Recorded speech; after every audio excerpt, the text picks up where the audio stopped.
Dans cette section ici, on va commencer à manipuler l'image, à redimensionner l'image. Une chose qui est importante de savoir, c'est le mot résolution. Lorsqu'on parle de résolution, on parle d'une résolution d'image, on parle aussi de résolution d'écran. Lorsqu'on parle de résolution d'écran, on sait qu'un écran d'ordinateur est composé de pixels aussi. Alors, si ton écran a plus de pixels, c'est sûr que l'image va être peut-être plus détaillée ou tu pourras entrer plus de choses à l'intérieur de ton image, de ton écran. Fait, si tu as beaucoup d'outils ici, comme dans Fireworks, j'ai beaucoup d'outils ici, plus haute que la résolution de mon écran, plus petit que ces outils ici vont être. Parce que ces outils ici ont une résolution fixe comme image. Mettons que c'est la lettre A ici pour mon outil A a une résolution, je ne sais pas moi, de 100 par 100 pixels. Mais cette image ici, plus de pixels que j'ai sur mon écran, plus petit que cette image-là va être.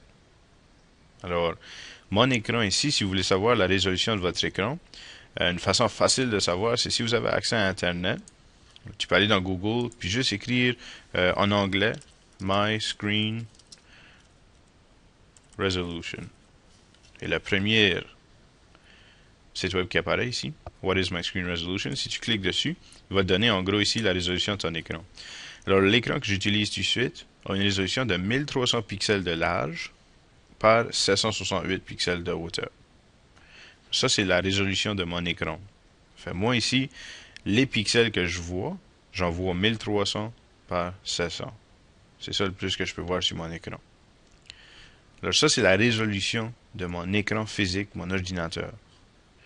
Alors si je reviens dans Fireworks ici, et je regarde mon image ici, la résolution de cette image ici, je peux le voir en bas, qui est 2576 par 1932.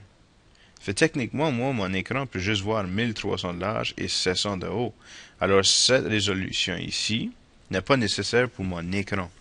Cette résolution-là est nécessaire pour imprimer une bonne image de qualité, dépendamment de la grosseur que tu veux l'imprimer.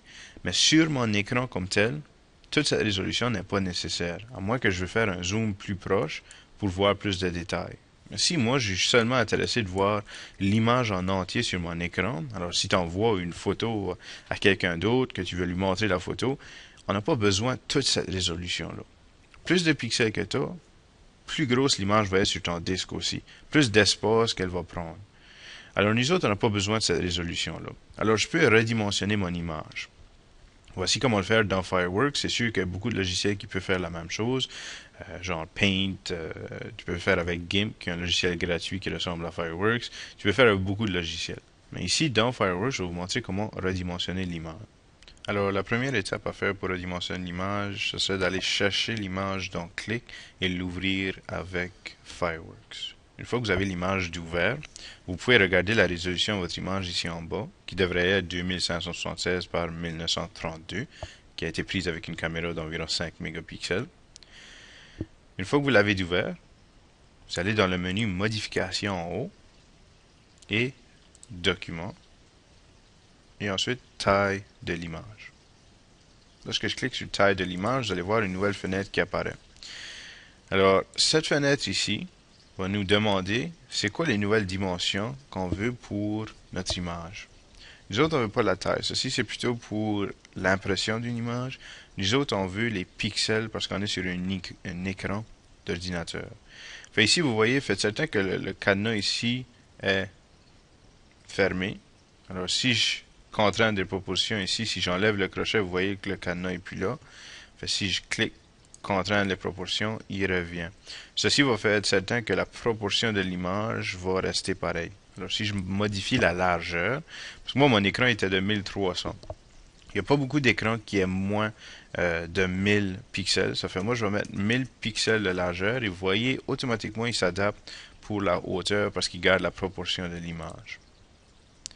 Alors une fois que j'ai changé ce chiffre ici, je vais à OK. Vous allez voir que la taille de l'image va diminuer parce que j'ai un zoom de 16%.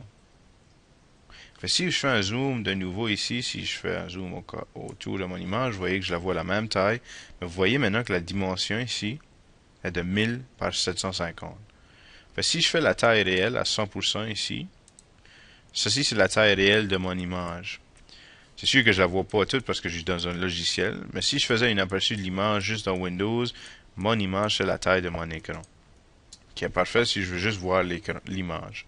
Ici, maintenant, si je fais un zoom, par contre, vous allez voir qu'il y a moins de détails. C'est difficile à remarquer, là, mais il y a moins de détails que lorsque l'image était à 2500 pixels. Mais ceci, cette taille ici, est parfaite pour envoyer par genre courriel ou si tu veux l'envoyer, tu veux le mettre sur ton disque ou si tu veux juste le montrer à quelqu'un, c'est une parfaite taille. Mais pour l'impression, pour imprimer ton image, ce n'est pas la meilleure résolution. Lorsque tu veux imprimer une image, tu veux garder la plus haute résolution possible que ta caméra peut te donner. C'est pour ça que tu veux toujours enregistrer ton image à la plus haute résolution. Mais ici, si tu veux l'envoyer par courriel ou tu veux juste le voir sur ton écran, tu peux diminuer la taille, la dimension de ton image, afin de diminuer la taille ou l'espace qu'il va prendre sur le disque. Par courriel, ceci s'enverrait mieux que l'autre. Alors ça, c'est pour la dimension d'une image. Pour cette dernière partie du vidéo, je vais juste vous montrer les deux fichiers qu'on vient de créer. Le premier fichier ici, c'est la taille originale de l'image que j'ai pris avec ma caméra. Alors si je mets la souris dessus pour un instant, vous voyez qu'il y a une petit carré d'information qui apparaît. Si vous regardez en bas du carré, vous avez dimension, qui est à 2576 par 1932, et vous avez la taille sur le disque, qui est de 881 kilooctets ou kilobytes. Si on va voir le deuxième, ceci c'est lui qu'on a créé ensemble lorsque je l'ai redimensionné, puis vous pouvez voir la dimension 1000 par 750. Et vous voyez aussi la taille qui est de 1087, pas 1000, mais 187 kilooctets, qui veut dire que la taille est 8 fois plus petite que la taille originale de l'image. Ceci, même si c'est pour le web ou c'est pour envoyer par courriel, c'est beaucoup mieux que celui-ci qui est de 800, presque 1 mégaoctet.